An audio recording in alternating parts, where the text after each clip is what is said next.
N'hésitez pas à liker la vidéo si elle vous a plu et surtout de vous abonner et de cliquer sur la cloche des notifications pour être informé de toute nouvelle vidéo. Bon visionnage à vous, bien à vous, LMI.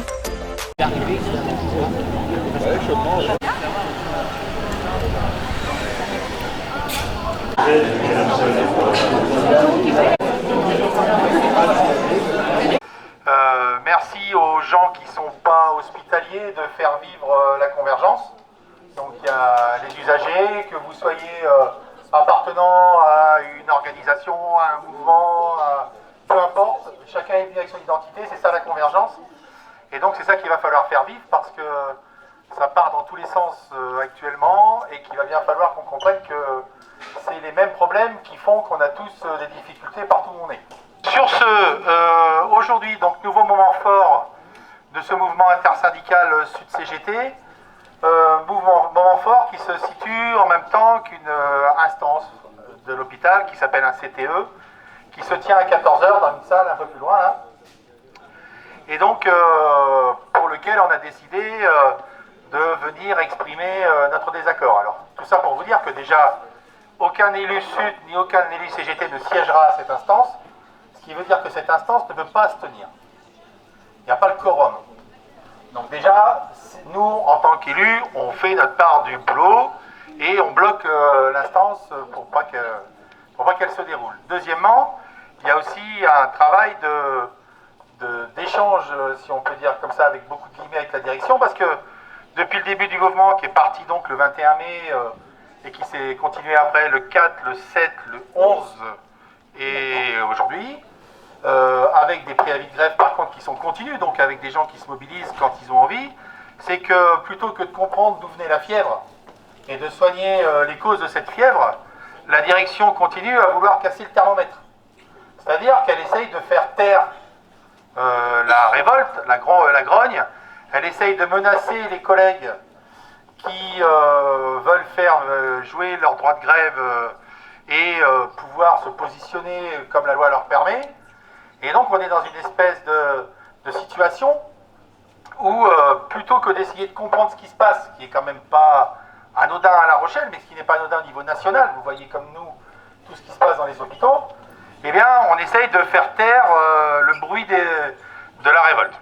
Voilà, merci d'être là, on va continuer, donc on ira ensemble dans la salle. On demande aux gens qui ne sont pas hospitaliers de rester dans le couloir, c'est important, c'est pour pas qu'on soit pris à défaut au niveau de la loi et qu'on ne soit pas attaqué devant les tribunaux. Donc on parlera assez fort pour que vous entendiez ce qu'on dit. Il y a des portes, vous ouvrir les portes, etc. Mais en tout cas, ce qu'on demande, c'est que on soit qu'entre hospitaliers devant la direction pour pas avoir de problème après. Voilà, je passe la parole à Marina. Comme le disait Christophe, merci à tous pour votre présence. Donc effectivement, on est en lutte. On a l'intention de continuer cette lutte tout l'été et après l'été s'il le faut. Nous sommes tous en difficulté, nous les soignants, dans nos services. Et forcément, on met les usagers en difficulté également, puisque nous ne sommes pas satisfaits des soins que l'on peut prodiguer dans nos services. La direction est peut-être en difficulté pour recruter. Maintenant, est-ce que notre travail effectivement est attractif? On ne sait pas. Mais on nous met en place ce qu'on appelle nous des procédures dégradées, c'est-à-dire qu'on nous autorise à ne pas laver les gens entièrement, on nous autorise à ne pas changer les draps régulièrement. Et le métier de soignant, c'est pas ça. On ne peut pas accepter de ne pas faire quelque chose. On peut ne pas faire quelque chose une journée parce qu'il y a une urgence, mais ne pas faire quelque chose pérennement, c'est pas notre métier. Donc c'est quelque chose que l'on refuse. On sera présent, voilà. Et tous les gens qui sont en rétablissement, d'accord. C'est un mouvement inédit qui est en miroir avec le mouvement national qui se passe dans les hôpitaux, mais avec des spécificités locales. C'est-à-dire qu'on est dans un hôpital qui, contrairement à pas mal d'autres, ne manque pas d'argent, a fait depuis 2004 plusieurs dizaines de millions de bénéfices. Donc on nous dit que on les a vus, écoutez, pour nous expliquer quoi va se passer, mais ça c'est pas le problème, même si ça participe certainement à la solution. Sauf qu'on a une difficulté aujourd'hui, c'est que de plus en plus d'agents sont dans le mouvement, de plus en plus d'agents sont mobilisés et mobilisables, Et comme toute réponse de la direction, eh bien, on a une note de service pour nous empêcher de pouvoir mettre en place un rapport de force et des réponses qui ne satisfont pas les conditions catastrophiques de soins qu'on nous oblige à tenir.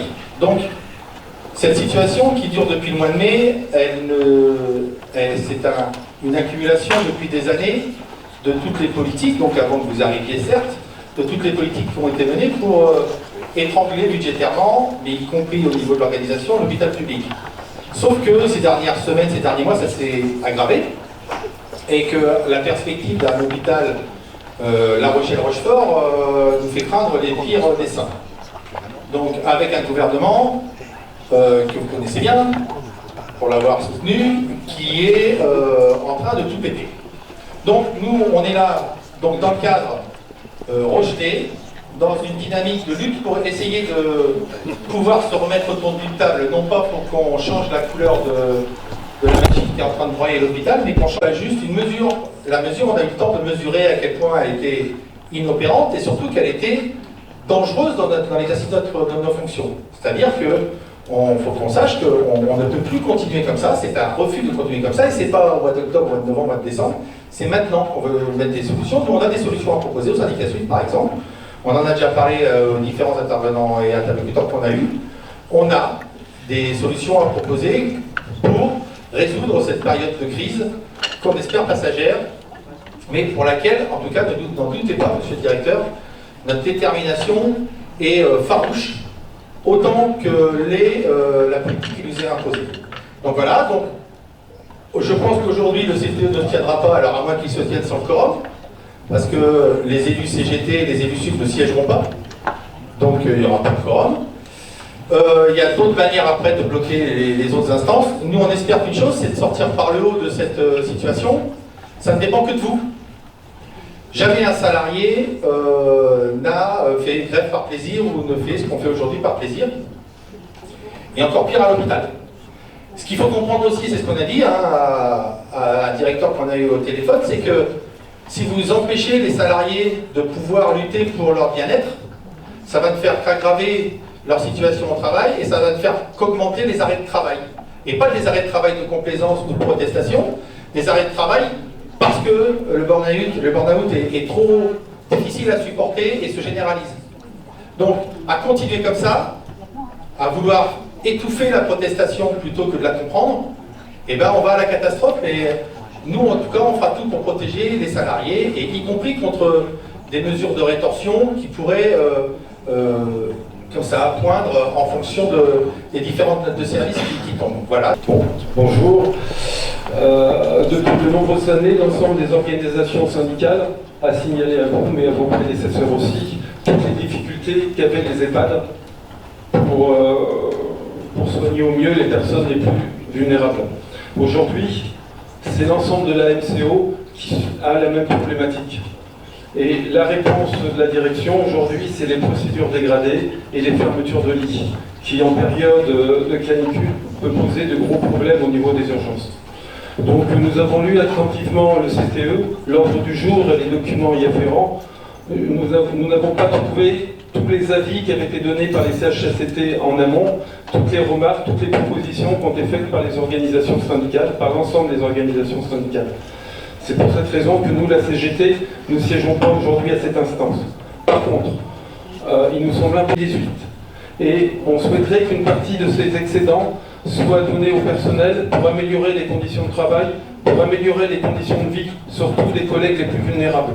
Et on vous fait 4 propositions, mais qui ont déjà été faites par l'ensemble des syndicats, qui ont été faites par l'intersyndicale. La première proposition, c'est un véritable coup de pouce pour les promotions professionnelles et surtout pour la catégorie C. La deuxième proposition, c'est la réintroduction de la prime d'aide-soignante pour les contractuels. La troisième proposition, et on va vous faire un courrier dans ce sens-là, c'est pour c'est pour les remplacements de l'emploi sur les vacances estivales. Et la dernière proposition, c'est que les contractuels puissent être payés sur la grille de 2019 et qu'il n'y ait pas une différence de salaire entre contractuels et agents statutaires. Je vous remercie, monsieur le directeur. Est-ce qu'il y a des autres composantes syndicales souhaitent prendre la parole? En tout cas, notre là, c'est un mouvement CGT. Voilà. On a invité tous les, on est invité, oui, d'accord.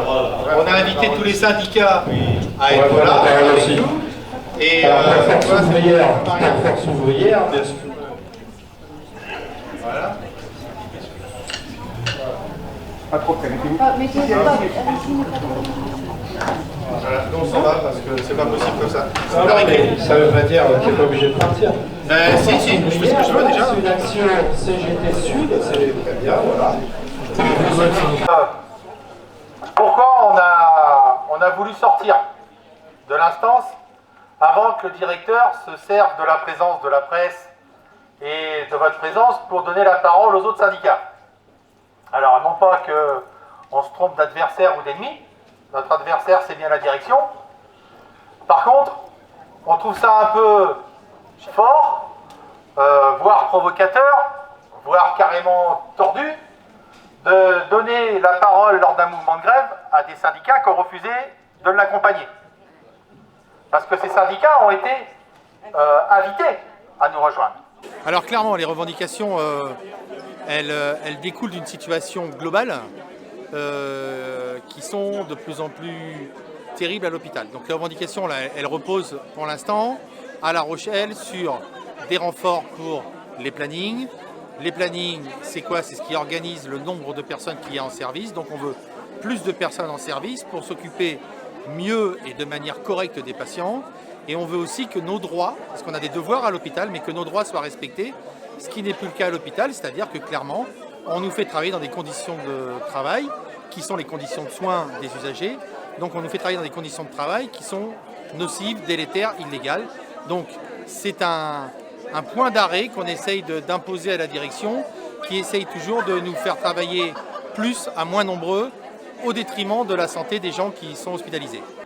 Alors les contestations, c'est que là, on demande d'avoir des renforts pour l'été, pour pouvoir prendre nos vacances, 15 jours. Vous savez, quand les hospitaliers parlent de prendre leurs vacances, enfin, sauf les directeurs, mais les autres, c'est 15 jours. Vous voyez, l'été, en même temps que sa famille, on demande l'arrêt des obligations de travailler en sous-effectif.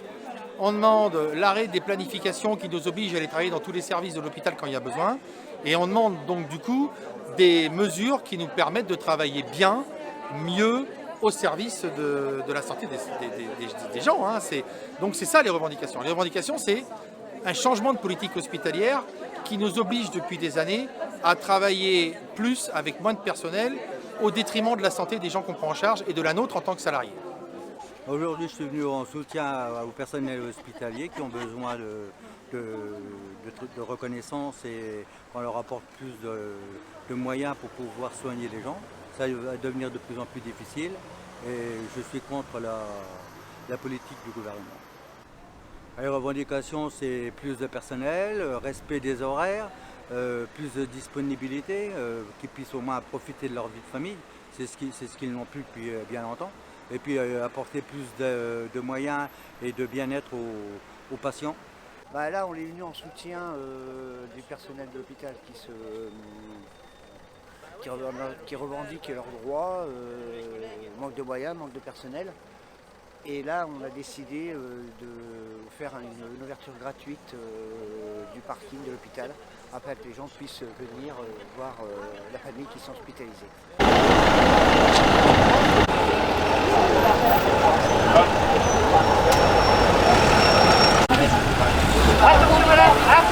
Allez-y, vous pouvez reculer encore. Venez, venez. On les essaie, madame. Non. Pourquoi elle bloque là? Elle bloque là.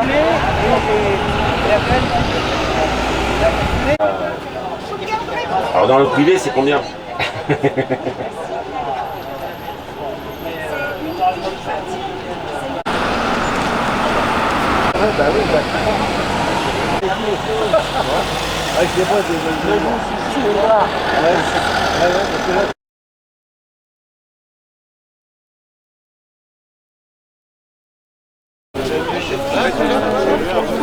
On est à l'ombre, donc on peut se permettre de pouvoir vous dire un petit mot et après on échangera autour d'un verre d'eau ou de jus de fruits. Il y a un petit peu plus. Pour celles et ceux qui préfèrent l'un ou l'autre. Simplement, on est là aujourd'hui dans un cadre un peu particulier parce que ça devait faire dans le cadre de la finale de la prévention routière, la finale départementale. Bon, la canicule a fait que le programme a changé, mais on souhaitait maintenir quand même un petit événement nous permettant de déambuler sur le site de Bourgines, qui est un site historique, comme vous le savez, pour les Angoumoisins, qui a été délaissé en partie quand même depuis maintenant de trop longues années, suite au départ donc, du camping vers le site de Saint-Ayex. Donc il était nécessaire qu'on puisse, on va dire, procéder à un début de reconquête du site. Ce site, il était quand même utilisé, en tout cas pour la partie sur laquelle là nous sommes à l'instant, notamment beaucoup l'été, autour d'une offre culturelle, d'une offre sportive, avec les beaux jours, mais aussi avec beaucoup d'autres associations sportives qui utilisent ce site Bourgines depuis maintenant un certain nombre d'années. Mais l'aspect du site qui était derrière nous, lui était clairement délaissé. Alors on a eu l'idée avec Pascal Monnier, mais aussi surtout avec les habitants du secteur, de pouvoir réimpulser une nouvelle dynamique sur le site. Un groupe de travail s'est installé autour de Pascal Monnier, mais aussi de Rive de Charente, des comités de quartier et de notre association. C'est un travail qui a nécessité, on va dire, quelques années de discussion, d'échanges, avant que les services municipaux puissent réfléchir à un aménagement qui soit conforme aux orientations qui avaient été proposées par les acteurs associatifs, mais aussi les habitants.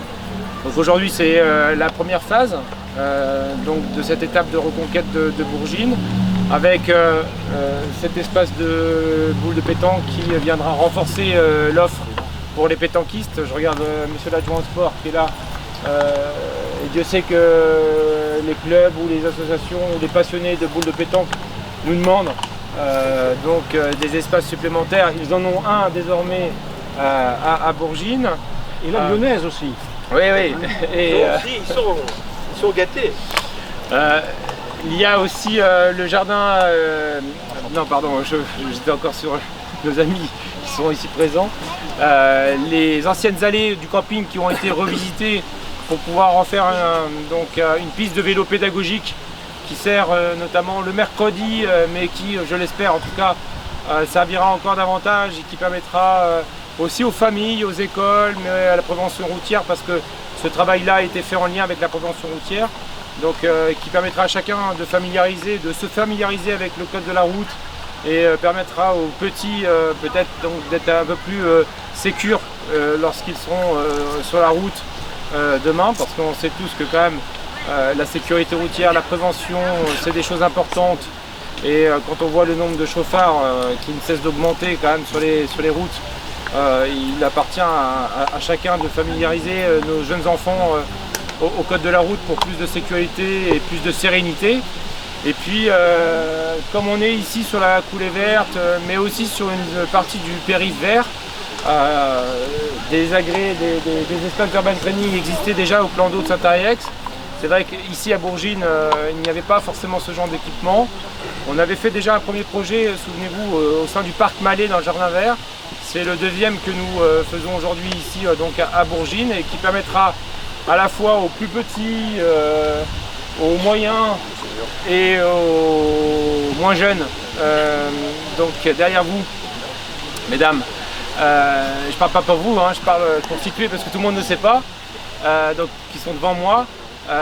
Qui permettra à chacun, en famille ou pas d'ailleurs, de pouvoir faire un peu d'exercice et de se maintenir en forme ici sur ce site, pendant que d'autres flâneront autour des tables de pique-nique, et peut-être demain autour aussi d'un espace de barbecue partagé.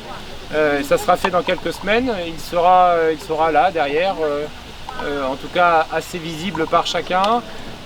Et sera à la disposition des habitants et des Angoumoisins mais pas que, hein, pour celles et ceux aussi qui fréquentent ce site historique et qui, pour certains, n'habitent pas Angoulême, mais qui aiment se retrouver ici et aiment se retrouver au bord du fleuve lorsqu'il fait beau, ou moins beau d'ailleurs, et partager un moment agréable. Voilà, donc un espace qui va revivre, je l'espère en tout cas, davantage encore dès cet été, et qui appellera également aussi d'autres aménagements à venir, parce que on a tenu à ce que les sites, les espaces bâtis soient quand même en partie mis propres et puis donc mis en valeur, parce que nous ne pouvions pas les détruire, parce que si on les détruisait dans l'instant, on perdait les droits à construire, parce que nous sommes en zone inondable.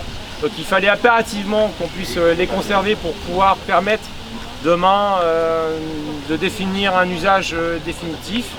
Pourquoi pas des sites qui soient couverts, mais qui soient ouverts donc à la population, et qui puissent peut-être aussi servir quand le temps est menaçant, pour pouvoir se replier et continuer donc à pique-niquer sur ce site admirable et incroyable qu'est Bourgine. Voilà.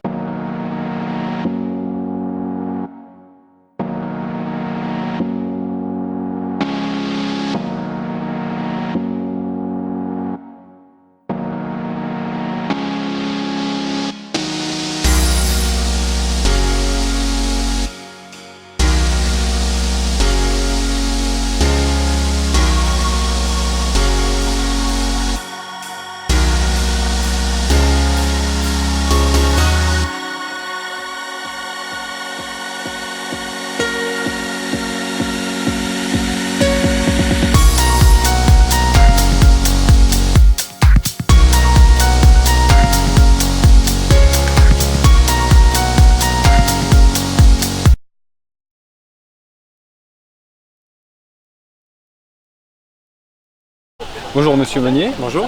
Je viens ici au nom d'un collectif de citoyens qui a construit il y a quelques mois de ça, un jardin participatif non déclaré sur l'île de Bourgine. Vous avez dit que vous en avez entendu parler. Il a été détruit il y a de cela à peu près 2 semaines. Alors avant d'être détruit, on a cherché à savoir qui était à l'initiative. D'accord. Et on n'a pas réussi, en tous les cas les services n'ont pas réussi. Très bien. Et donc, sur cette base-là, n'ayant pas d'interlocuteur, et puisqu'on est sur l'espace public, effectivement, on a ramené les choses à leur état d'origine. Très bien. Et donc, si jamais une chose comme ça venait à se reproduire, et que vous savez que c'est par exemple le collectif de l'Absoluge Charente, ou qu'il y a des gens de la Charente se bouge pour la planète, ou etc. Est-ce que, si vous preniez contact avec eux, qu'est-ce que vous diriez à ce moment-là ? Moi, on est favorable au fait d'accompagner les initiatives dans un cadre réglementé, c'est aussi simple que ça, sur des jardins partagés, sur des espaces participatifs. Moi j'avais l'autre jour, suite à la réunion auquel on avait participé, il y a des gens qui veulent aller vers de l'habitat partagé, on est en train d'essayer de les accompagner pour trouver des terrains, etc. Moi je suis assez favorable à ce type d'initiative, parce que de toute façon il faut qu'on aille sur des solutions alternatives et il faut expérimenter des modes de vie alternatifs. Simplement, sur l'espace public, il faut qu'on soit dans une logique là aussi partagée dans les différents usages, et donc il faut qu'on soit sur des logiques autorisées. Ça ne veut pas dire contrainte, ça veut dire simplement que derrière on estime que l'espace est suffisant et pertinent. Ça veut dire derrière qu'on s'assure que les contraintes de sécurité, ou qu'il n'y ait pas de mise en danger, ou qu'on puisse aller vers des logiques partagées. Donc vous avez une demande, y compris un collectif. Si ce n'est pas une association constituée, il faut parler à tout le monde, et moi je trouve ça bien de voir émerger hors des cadres constitués des initiatives, et donc on essaie d'accompagner. Après, si on n'y arrive pas, parce que des terrains il n'y en a pas tant que ça, etc., il appartient à chacun de faire ce qu'il veut, mais en tous les cas, nous, on souhaite accompagner ces initiatives. L'objectif, entre autres, de ce jardin, c'était de sensibiliser à 2 problématiques, qui est tout d'abord celle du réchauffement climatique. On en a un petit exemple sympathique aujourd'hui, en se basant notamment... La météo n'est pas le climat. Non, c'est vrai, bien dit. En se basant notamment sur le rapport du Sénat, qui est sorti il y a 2-3 semaines à peu près, parlant de l'urgence et l'adaptation au changement climatique, qu'encourage entre autres les citoyens à se saisir de ces problématiques-là. Et le jardin avait été réalisé dans... Il y a un rapport de la région qui dit Climatera, prévenir, s'adapter. Et ça, c'est les deux piliers de l'action publique et de l'action citoyenne. C'est tout à fait important. Dans une logique d'adaptation, le groupe en question a remarqué qu'Angoulême était autosuffisant en alimentation à hauteur de 1,33%. Dans le cadre de baisse des rendements liés au changement climatique, etc., donc des choses qui sont mises en évidence et par le rapport à Climatera et par celui du Sénat, il paraît fort juste de s'inquiéter de la baisse des rendements alimentaires, surtout dans une ville à 1,33%, c'est-à-dire qui nécessite des choses à l'extérieur. Et c'était dans cette dynamique-là que des gens ont construit des jardins. Au début, l'idée était de dire aux personnes de la municipalité, quand des citoyens s'emparent de terres qui ne sont pas utilisées car fauchées, ne les détruisez pas.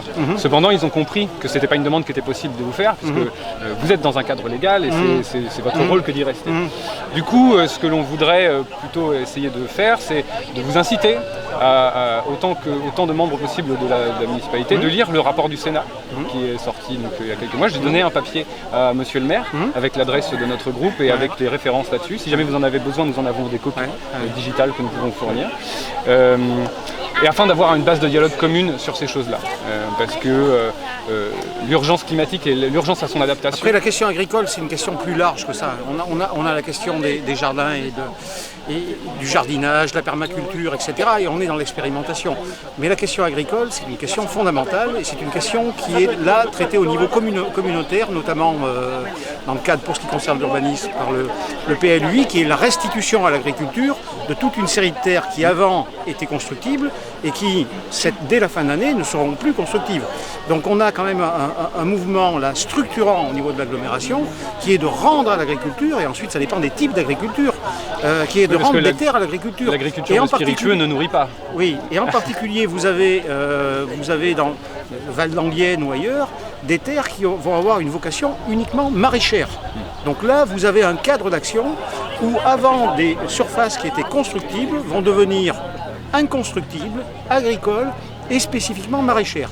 Donc je pense que là c'est un cadre d'action au-delà de la commune d'Angoulême. Vous savez que la commune d'Angoulême, il faut regarder au-delà, il y a 38 communes dans l'agglomération. Et là vous avez un cadre aussi extrêmement important. Donc il faut vraiment regarder ça, parce qu'il va y avoir un vaste mouvement. Vous avez raison, Angoulême, au sens large, n'est pas autosuffisant en termes alimentaires. Pour une raison d'ailleurs historique, c'est qu'on avait, contrairement par exemple au Périgord, dans cette région, on a fait beaucoup de céréales et on a perdu une capacité à être, historiquement, par la Chambre d'agriculture, par des pratiques agricoles, une capacité à être autosuffisant. Et la perspective d'être autosuffisant est une belle perspective de politique commune et de politique communautaire. Donc, on a un cadre, c'est l'agglomération, on a un outil actuel, c'est le PLUI, on a des leviers via la Chambre d'agriculture, des soutiens, etc. On a quand même un cadre d'intervention qui commence à être pertinent sur ces politiques-là. Très bien. Du coup, la première fois qu'on s'était rencontrés, je vous avais parlé de collapsologie. Oui. Vous m'aviez dit que c'était une espèce d'obscur abîme qui nous empêchait de réfléchir correctement. J'utilise pas ces termes. Je pense que c'est anxiogène. Anxiogène. En fait, je pense que c'est anxiogène. Il y a un article du Monde il y a 2 ou 3 jours.